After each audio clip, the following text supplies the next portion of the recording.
Et en plus, ce qui est intéressant avec Tory Lanez, c'est qu'il faut savoir qu'il fait partie des artistes dont les meilleurs morceaux de sa carrière, en fait, c'est des morceaux qui ne sont jamais sortis. Donc, dans cette catégorie-là, je mets aussi beaucoup Future et beaucoup Playboi Carti aussi. C'est-à-dire que c'est des artistes où leurs unreleased, ok, donc les leaks en gros qu'il y a sur YouTube, c'est des top carrières. C'est des morceaux de dingue. Et Tory Lanez, en fait, il en a plein parce qu'il faut savoir que je vous ai dit que c'est un mec qui a une voix incroyable, qui chante super bien et tout.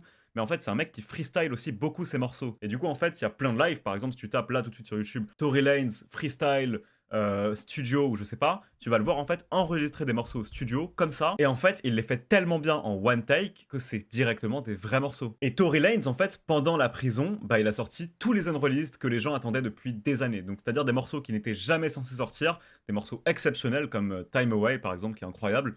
Et bah, tous ces morceaux, il les a sortis. Parce qu'il a fait comme ce que Gucci Mane avait fait à l'époque où il avait pris des années de prison. C'est-à-dire que Gucci Mane, au lieu de se dire, vas-y, bon bah, je ressortirai de la musique quand je ressortirai de prison ou quoi, il a sorti tout ce qu'il avait dans son disque dur. Et Tory Lanez, en fait, il est en train de faire la même chose.